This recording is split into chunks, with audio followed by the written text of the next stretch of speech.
MBL ele perdeu vários membros. Como manter um time coeso, com a missão, e como que o seu governo ele pretende reduzir o preço dos alimentos, combustíveis e melhorar o poder de compra das famílias brasileiras? Agora, Renan, qual o compromisso público o senhor está disposto a assumir hoje, agora aqui para a nossa população? Qual seria a sua principal mensagem ao Brasil agora? E qual o principal diagnóstico que o senhor faz hoje do nosso país? Nosso país ele perdeu a ambição e o nosso país se tornou um parque de diversão de corrupto. Então, se você é uma pessoa que quer ir longe na vida aqui, invariavelmente você vai ser sabotado. Vamos pegar um exemplo aqui do Pará. Qualquer trabalho sério que você tente fazer, vai aparecer algum órgão governamental, alguma sabotagem, alguma judicialização e as coisas não saem do papel. Então você tem uma eterna sensação aqui no Brasil de que você tenta e não dá certo. E só vai dar certo se você roubar ou se você se juntar com o ladrão. Então, o caso do Banco Master foi muito ilustrativo. O cara foi, comprou todas as autoridades da República e ficou multimilionário. Agora, se você é um agricultor, eventualmente pode aparecer o ICMBio como interpretação sobre a terra que você está morando ou trabalhando há 50 anos, leva meia dúzia de boi que você tem ali e você vai ser tratado como bandido. Não dá para viver num país assim. Então, o modelo de país em que quem está no topo rouba, o resto não funciona e quem tenta trabalhar é sabotado, é um país que fracassa. E sim, o Brasil fracassou. As pessoas no Brasil não entendem o tamanho do fracasso.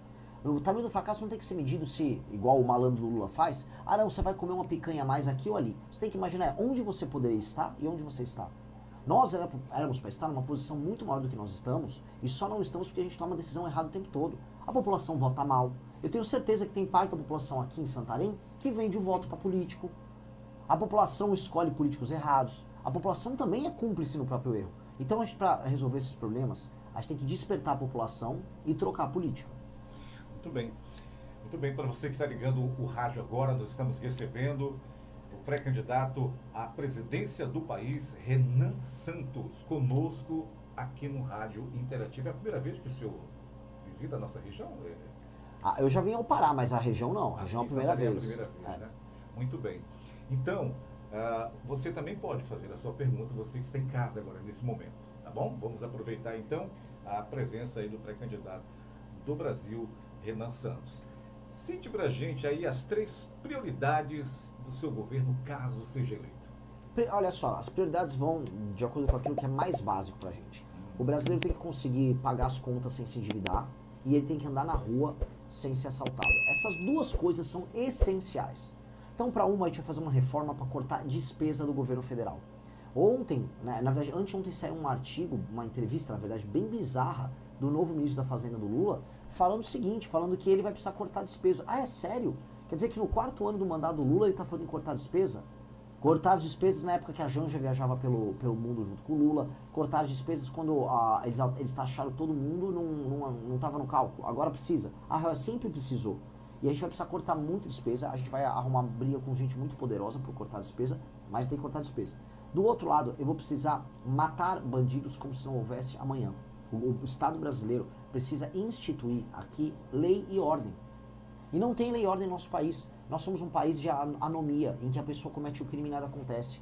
O estado do Pará está também no estado de anomia.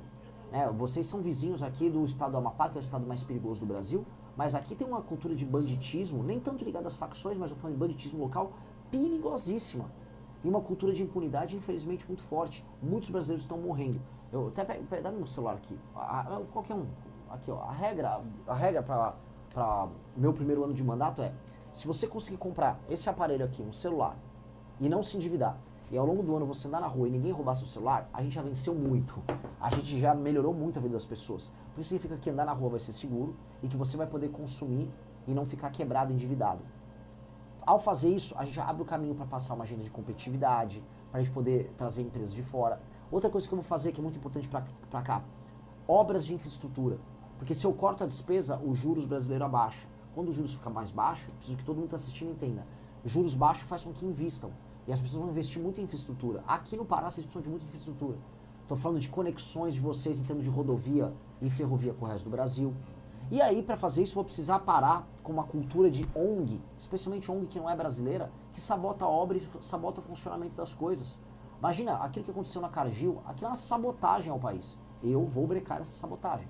Ao arrumar esses detalhes, eu falo, são pequenos detalhes. No meu primeiro ano de mandato, o resultado vai ser muito grande. A gente vai voltar a ver o Brasil crescer mais de 3%, crescer 3, 4, 5% ao ano. E ao crescer nessa velocidade, as pessoas vão perceber aumento de grana no bolso delas. Emprego, renda e grana. Muito bem. Aliás, a gente percebe que o país ele vive um ambiente de forte polarização política, né? Como o senhor ele pretende construir a governabilidade, promover esse diálogo entre diferentes setores da nossa sociedade? Tendo uma agenda. Você só consegue propor um diálogo com alguém se você sabe o que você vai propor. Se o presidente, imagina que o presidente da República é um vendedor. Se o vendedor está ali e ele não conhece o produto que ele quer vender, ou ele nem sabe o que ele está vendendo, o comprador vai né, falar, olha, eu não vou pagar nada por essa porcaria, não quero nada com você. Então, o presidente da República tem que ser um bom vendedor. E o bom vendedor conhece o produto a fundo, sabe o que quer vender, sabe o lucro que quer ter. Ou seja, eu tenho um plano de Brasil. Meu plano de Brasil pode ser que agrade um pedaço bem grande, por exemplo, eleitores do bolsonarismo, especialmente na parte de combater a bandidagem. Meu plano de governo pode ser que agrade eleitores do Lula na parte de soberania, já que eles são anti-americanos. Na parte de terras raras eu sou muito duro. Eu acho que o Brasil tem que construir o parque industrial em parceria com a galera da gringa, a galera de fora, mas aqui. Eu não estou preocupado muito com as cores das pessoas. Eu só vou exigir delas assim, eu não quero criminoso por perto, eu não quero nenhum tipo de bandido querendo fazer parte do meu governo, e eu não vou aceitar choque nem faca no pescoço sendo tocado por ninguém. Se quiserem briga, terão. Agora, se quiserem tratar a gente de maneira decente, eu vou tratar de maneira decente de volta. Muito bem, você falando aí em questão de violência, né, que você tem a estratégia para combater o crime organizado no país e fortalecer a segurança pública sem comprometer os direitos e garantias constitucionais? Sim. Primeiro que não os direitos e garantias constitucionais no Brasil, eles só existem no papel. Uma mulher que anda na rua voltando para casa dela, o medo que ela tem é de ser estuprada. Uma pessoa que tem um celular andando na rua, ela tem medo de ser roubada. Então, o direito de vir, um direito constitucional, ele não está garantido. Então, o que a gente tem? A gente ficava se preocupando muito em garantir direitos para bandido e não garante o básico para o cidadão. Então, isso é uma perspectiva muito maluca, porque os defensores dos direitos humanos não ligam para os direitos humanos das vítimas. E eu vou colocar a vítima em perspectiva, vou colocar a vítima como protagonista. Nesse sentido, nós precisamos libertar milhões de brasileiros que estão vivendo sob o jugo do crime organizado em favelas e cidades pequenas ao redor do Brasil. Nesse sentido, eu vou aumentar muito as penas para todos os crimes violentos. Roubou um celular, a mão armada, 30 anos de cadeia. Eu vou repetir, uma pessoa que apontou uma arma para outra pessoa não pode ficar menos de 30 anos na cadeia. Ponto. O ato de apontar uma arma para uma pessoa é um ato de se tornar o juiz da vida dela. Você determina se outra pessoa vive ou morre. Quem disse que uma pessoa pode fazer isso? Então, o assalto à mão armada, aqui no Brasil, a gente não dá nada por isso. O juiz pega às vezes a polícia pega um bandido que foi pego em flagrante num assalto à mão armada e o juiz solta na hora. Não. A pena tem que ser muito alta. A pessoa pegou uma arma para assaltar alguém, a pessoa tem que estar pronta para ser presa e nunca mais ver a luz do dia. As penas têm que aumentar de maneira desproporcionalmente alta com o que a gente tem hoje. Para ser proporcional com o que acontece no mundo. Vai lá na China pegar uma arma e assaltar alguém na rua para ver o que acontece com você. Em muitos casos você vai ser morto pelo governo, sem nem ter matado ninguém. Eu acho que a gente tem que tratar as coisas nesses termos, aumento de penas. Nós temos que utilizar a inteligência para prender as lideranças do crime organizado no Brasil, destruir o PCC, o Comando Vermelho e outras facções. E para a gente poder libertar as favelas e as comunidades que estão na mão das facções, nós vamos precisar colocar esses lugares em estado de defesa, que é um status especial conferido pela nossa Constituição, que permite que o poder público possa fazer suas operações, colocar toque de recolher se necessário naquele local e entrar na casa das pessoas, porque os bandidos se escondem na casa das pessoas, fazem as pessoas de refém às vezes. E aí eles escapam assim das operações. Nós vamos entrar na casa das pessoas e vamos pegar todos os bandidos. Como fazer isso, candidato, em relação a esse endurecimento das nossas leis, uma vez que a nossa Constituição existe muitas exceções? Nós vamos ter que aumentar as penas. Na verdade, o aumento de pena não é nem PEC, não é alteração à Constituição, é projeto de lei. E nós temos que alterar para cima todas as penas que nós pudermos para crimes violentos. Nós também vamos precisar restituir a prisão em segunda instância, porque isso afeta o crime colarinho branco, que também tem que ser pego e que está envolvido hoje com o crime organizado. Nós também vamos ter que alterar a lei de execuções penais para acabar com a progressão penal. Se você comete um crime violento, não tem progressão penal. Ou seja, para uma pessoa que está nos ouvindo, para entender, se uma pessoa te assaltou, levou teu celular ou apontou, vamos dizer, uma arma para você, de maneira muito clara, essa pessoa sendo presa pegou 20 anos, 30 anos, ela vai cumprir 20, 30 anos. Hoje a pessoa pega 6, 7, 8 e cumpre 1,5 e só sai. Isso acabou. Muito bem. Você que está acompanhando a Guarani, nós estamos conversando com o pré-candidato à presidência da República, Renan Santos, do Partido Missão. Nós estamos aqui com o ouvinte que pergunta o seguinte questionamento. O Pará é um dos maiores produtores de minério, mas toda essa produção é exportada e não há tanto retorno aos paraenses com aumento de renda. O que o senhor propõe para facilitar a verticalização de produção para agregar valores aos produtores e gerar emprego? Ótima pergunta do ouvinte. Primeira coisa que vocês precisam entender, tá? O Pará é uma colônia do Brasil. O Pará não é tratado como um estado. O Pará é uma colônia que tem um administrador, que é a família que administra o Pará desde sempre, que esse administrador ganha e lucra com isso e tem relações muito próximas com Brasília, e a população aqui é tirada para otária. A população aqui é tratada como um vassalo. E quem paga a conta da população mais pobre aqui é a população mais pobre do resto do Brasil. Então tem um jogo muito claro. O governo brasileiro vende as riquezas naturais daqui em parceria com o seu feitor, que é a família que manda aqui no Pará, e a população aqui vive na miséria. Nós precisamos mudar essa dinâmica, não apenas política, mas a dinâmica econômica. Para você conseguir verticalizar, ou seja, você fazer mais etapas da cadeia de produção, vamos sair, por exemplo, ir para a siderurgia. Você vai precisar ter energia barata, investimento em infraestrutura para escoar a produção, e você vai precisar ter uma agenda de competitividade que faça valer a pena instalar uma empresa aqui e essa empresa funcionar. Para isso, eu tenho que cortar gastos do governo para poder diminuir juros, eu tenho que fazer valer o licenciamento ambiental, eu tenho que investir em infraestrutura de energia. Vamos colocar aqui, a energia no Pará é a mais cara do Brasil. Vocês pagam a conta de luz mais cara que tem. E se não resolver esses gargalos, não vai conseguir verticalizar nada, porque produzir aqui é irracional. Hoje, produzir no Pará é irracional. E é mesmo. Assim, quem tenta cruzar, vamos colocar aqui, Santarém é uma espécie de um entreposto logístico. Santarém é sabotada. Santarém era para estar 2, 3 vezes mais desenvolvida se vocês tivessem estradas funcionais ao redor, se todo o sistema da Ferrogrão tivesse funcional. Só que você fica tendo ONG atrapalhando o desenvolvimento de vocês, o governo federal luta contra vocês, vem lá, eu sou índio, não sei o que, e aí breca. Não dá. Então, brecar a sabotagem, fazer uma agenda de competitividade e ter, com essa agenda de competitividade, investir em infraestrutura, e com investimento em infraestrutura, você ter as condições para instalar indústrias aqui, isto é a base do crescimento. Isto, eu vou falar para você que eu não vou mentir, não vai acontecer rápido. Tudo que eu descrevendo aqui vai ter efeitos bons em 6, 7 anos. Só que são efeitos que, a partir do momento que eles começam a acontecer, são duradouros, são para sempre. E aí, este é o jogo que nós temos que fazer. É o jogo do desenvolvimento econômico de longo prazo. O de curto prazo é voo de galinha. E todo mundo só oferece voo de galinha. Eu não vou oferecer voo de galinha, eu vou falar, não será fácil, mas aqui tem como ser um lugar muito desenvolvido no Brasil. Porque aqui vocês têm energia, produção de energia. Aqui vocês têm recursos naturais dos mais diversos.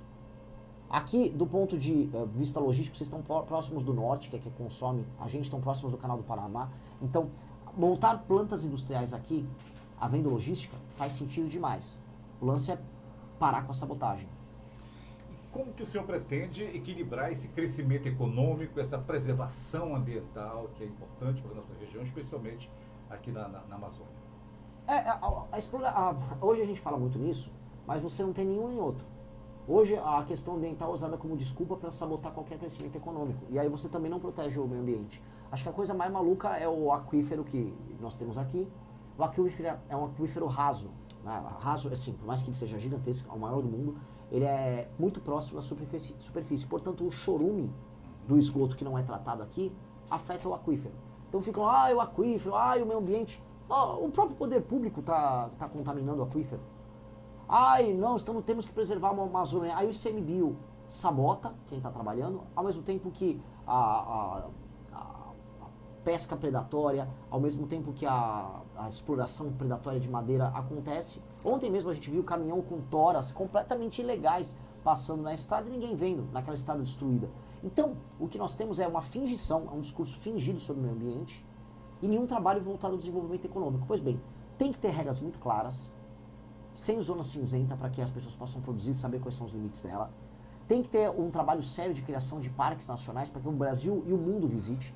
Ontem eu vi, eu juro pra você, foi anteontem, quando nós fomos visitar meu Deus, esqueci o nome da cidade, meu Deus, é o Alto do Chão, turistas gringos ali. Só agora está começando a surgir uma infraestrutura para que as pessoas conheçam ali. Como é que pode os brasileiros não conhecer um lugar tão lindo? Então ali, os interiores, o turismo ligado também à fauna aqui, que é sensacional, isso é muito pouco explorado. Então nós só vamos conseguir conciliar meio ambiente e desenvolvimento econômico, entendendo que é para desenvolver e com o recurso oriundo dos impostos, você saber cuidar do meio ambiente e criar uma consciência disso. O problema é a politização que gera nenhum nem outro. Então não tem crescimento econômico, não tem proteção do meio ambiente.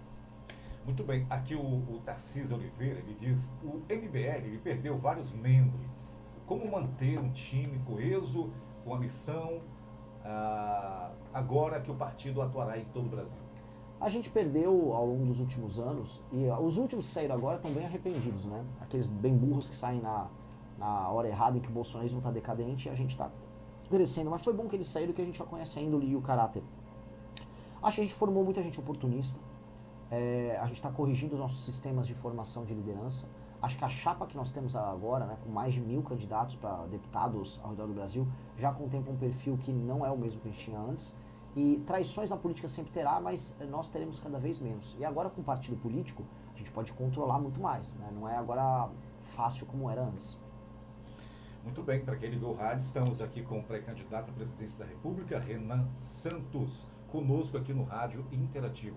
Agora, o custo de vida, a gente sabe que no Brasil aumentou nos últimos anos de forma considerável, né? Inclusive aqui o próprio Agenor, ele toca nesse assunto. E como que o seu governo ele pretende reduzir o preço dos alimentos, combustíveis e melhorar o poder de compra das famílias brasileiras? É possível isso? Definitivamente não é dando vale gás igual o Lula faz, dando energia elétrica supostamente de graça igual o Lula faz, ou falando vou te dar Bolsa Família igual o Lula faz. Quem está nos ouvindo precisa entender. Seu poder de compra só vai aumentar se a atividade econômica aumentar e se o governo parar de cobrar tanto imposto das pessoas. Tudo é caro no Brasil, porque o dinheiro no Brasil é caro. Então, vocês estão nos ouvindo, entendam. A taxa de juros no Brasil é 15% ao ano, só a Selic. Se eu, além da Selic, falar o spread bancário e tal, as pessoas pegam dinheiro emprestado no Brasil por valores exorbitantes. Isto é impagável. Então, não dá para você consumir nada no longo prazo, você comprar a prazo um carro, uma televisão, porque o carro vai custar o dobro do preço só de juros que você vai pagar. E do outro lado, você não consegue comprar um produto com valor correto porque os impostos públicos são muito caros. Um celular no Brasil é um dos mais caros do mundo, os carros no Brasil são caríssimos. Isso também por conta da tributação. Como resolver isso? Cortando o gasto do governo. Tudo que o governo fala que está te dando é mentira. Por exemplo, aqui no Pará, vocês sabem, vocês pagam uma das contas de luz mais caras do Brasil. Pois bem, uma das coisas que faz que a conta de luz seja muito cara é que tem tanto programa social dando luz de graça para alguns setores e para algumas pessoas, que quem está pagando a conta não aguenta mais pagar. Então você tem que não ter um ar-condicionado nesse calorão aqui, você às vezes tem que tomar um banho com o chuveiro, com a parte elétrica desligada, porque você não consegue pagar por isso. Você não consegue pagar por isso porque é muito imposto, é muita taxa. E aí, para você cortar imposto e taxa, não tem um remédio. Você vai ter que diminuir a despesa do governo. E não dá para ficar um governo dando as coisas para os outros como o governo Lula faz. E não dá para o governo Lula ficar mentindo para as pessoas, igual mentiu agora, no fim da escala 6x1. Ele mentiu para as pessoas. As pessoas caíram no truque achando que, eu vou trabalhar menos e vou ganhar mais. Desde quando isso existe? Desde quando isso existe? Tá tudo difícil a vida para todo mundo e ainda falaram para você, fica tranquilo que você vai trabalhar menos e vai ganhar mais. É mentira! O Lula tá comprando o voto das pessoas, enganando. O Lula é um estelionatário. É mentira isso. Você só vai melhorar a vida das pessoas, as pessoas só vão aumentar a renda delas, vão poder comprar mais coisas e serem mais felizes, com o governo cortando todas as despesas que ele puder cortar, e com base nisso, podendo diminuir o imposto e diminuir os juros. Aí você que está trabalhando, você vai sentir a diferença. Muito bem. Aqui, inclusive, alguns jovens estão em contato comigo aqui, e o que eu percebo é que eles estão um pouco desacreditados da política, né? Eles estão colocando aqui de uma outra forma. Mas o que a gente resume aqui é que os jovens brasileiros, eles dizem que estão desacreditados da política. Como reconquistar essa geração que muitas vezes não se sente representada pelos líderes do país? De acordo com a pesquisa Atlas, eu tenho praticamente 40% dos eleitores jovens, dos 16 a 24 anos. Então, eu não acho que os jovens estão desiludidos. Eu acho que quem está procurando um caminho está encontrando. Eu lidero, eu estou em primeiro lugar nas pesquisas entre os mais jovens. E isso é sintoma de um projeto que não fica só brigando. Sabe qual que é o problema? A candidatura do Lula eu não sou o Flávio Bolsonaro, e do Flávio, eu não sou o Lula. Tá bom, nessa de um não ser o outro, eles são iguaizinhos. Eu estou propondo um monte de coisa gloriosa para fazer com que o futuro nosso seja glorioso. E os mais jovens terem um horizonte que dê significado à vida deles. A viver não é só consumir, viver não é só pagar imposto. Viver é saber que seu país faz sentido, viver é participar dos momentos históricos e falar, eu vivi aquele momento. Hoje as pessoas acham que elas são apenas escravas das circunstâncias, e não é assim. A gente vai dar um sonho para os brasileiros sonharem. Muito bem, aqui o ouvinte ele faz uma outra pergunta, ele diz que o Partido Missão terá, se o Partido Missão vai ter algum candidato ao governo do estado do Pará, alguma chance de ser o Kim, já que ele é filho de uma paraense? Verdade, a mãe do Kim é aqui do Pará, ela é da região ali próxima de Ananindeua, mas o Kim ele tá com o domicílio eleitoral em São Paulo, então infelizmente ele não poderia sair por aqui. Eu adoraria ter um candidato aqui, eu acho que vocês estão aqui na mão de uma oligarquia terrível, infelizmente nessa eleição eu acho que nós não teremos, porque simplesmente nós não formamos ainda as pessoas para ganhar eleições executivas. Eu não posso participar de eleições com alguém despreparado. Participar de uma eleição é uma coisa muito séria. Eu não quero marcar a posição. Eu quero que todos os pré-candidatos ao governo que eu colocava no pleito, eles tenham condição de disputar, ganhar e fazer uma gestão excelente nos seus estados. E nós não encontramos alguém ainda com esse perfil aqui no Pará. Agora, Renan, qual o compromisso público o senhor está disposto a assumir hoje, agora aqui para a nossa população, e que essa mesma população possa cobrar no final do seu mandato? No final do meu primeiro ano de mandato, você vai conseguir comprar uma coisa que você dá muito valor, o celular, sem precisar se endividar, e você vai poder andar na rua da cidade sem o menor medo de ser roubado, porque eu vou devastar o crime organizado. E eu vou fazer as reformas que vão tornar os produtos brasileiros baratos. Essas duas coisas vão tornar a sua vida mais fácil, porque vai ficar mais barata, e nós vamos fazer com que a vida do bandido fique mais dura, porque ou ele vai estar preso, ou eu vou matar ele. Então eu prometo para essas pessoas, eu não estou entrando aqui nesse enfrentamento ao crime organizado como alguém que, tá falando algo que é popular. Não, minha mãe foi sequestrada 2 vezes. Se eu pudesse, hoje, 30 anos praticamente depois, eu gostaria de estrangular o cara que praticamente torturou minha mãe. Eu não tenho perdão para esses caras. E eu quero vingar as vítimas do crime organizado no Brasil. Eu quero vingar as vítimas desses assaltos violentos, as vítimas que perdem o pouco que conquistaram por conta disso. Eu não tenho dó. E o brasileiro que fica mostrando, não, veja só, eu estou acima disso, é mentiroso. As pessoas estão cansadas de serem roubadas, de perderem a sua dignidade. O menino brasileiro, o jovem, ele está cansado dele não poder ganhar nada, não encontrar um emprego, enquanto o garoto que entra por crime fica pagando de bonitão, de gostosão, comprando moto, saindo com as menininhas porque ele rouba os outros e tem dinheiro. A moça que é a moça correta, que não fica vendendo foto nas redes sociais, a moça que às vezes é religiosa, a moça trabalhadora, a boa filha, essa moça se sente injustiçada num país que dá valor pra gente como Virgínia, como Deolane. Eu sou a pessoa que vai vingar as pessoas boas. Eu tô aqui na prática para vingar as pessoas boas. A minha vingança pelas pessoas boas é a vingança que vai fazer com que as pessoas ganhem dinheiro e consumam, e não vagabundo ganhar dinheiro e consumir. Que não vai ser político ladrão que vai ganhar dinheiro e vai ficar rico no Brasil, mas vai ser a pessoa que trabalha. Esta é a vingança. Eu estou cheio de imaginação e sonhos de um Brasil melhor, mas eu também sou consumido pela raiva da injustiça. E se você não tiver raiva profunda desses caras, você não consegue ir a lugar nenhum. Porque assim, eu tô rodando o Brasil de carro, eu tô cheio de dor no corpo, sono ruim, mas eu sei que assim, se não fosse essa raiva, eu não estaria fazendo nada disso. Vai ter um momento que se não for a raiva do erro, a raiva do errado, você vira só uma máquina que fica pedindo voto por aí. Eu não acredito nisso. Então o recado que eu dou para as pessoas é, eu vou botar meu coração e eu vou até o fim para fazer o que é certo. E as pessoas sabem o que precisa ser feito. As pessoas sabem o que é certo. Se eu tivesse apenas 1 minuto para convencer um brasileiro indeciso a votar no senhor, sem atacar adversário, qual seria a sua principal mensagem ao Brasil agora, para encerrar o nosso encontro de hoje? Você que é nosso ouvinte, você perdeu a capacidade de sonhar no Brasil melhor. As pessoas estão te dando migalhas.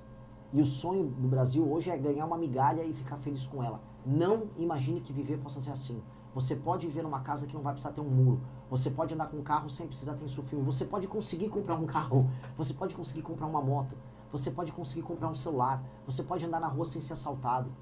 Nós temos que encarar as brigas difíceis que fazem com que a gente seja permanentemente pobre. E eu vou encarar essa briga. É uma questão de ambição. Grandes homens no passado tiveram grandes ambições em tornar seus países melhores e fizeram assim. El Salvador era um lugar tomado pelo crime e hoje é um estado exemplo em todas as Américas. Singapura já foi um favelão, hoje é um dos melhores países do mundo. Hoje as pessoas enxergam a gente no Brasil como perdedores. E nós assumimos essa imagem de perdedor, até a seleção brasileira de perdedora. Eu não aceito isso. Nós vamos sair do papel de perdedor e nós seremos uma das maiores nações do mundo, agora, já começando pelo meu primeiro mandato. Ouse ser ambicioso, não seja um perdedor. Ouse ser ambicioso. Sendo ambicioso, você vai vencer. Se você gostou do vídeo, não se esqueça de deixar o like e se inscrever no canal. Te vejo no próximo vídeo.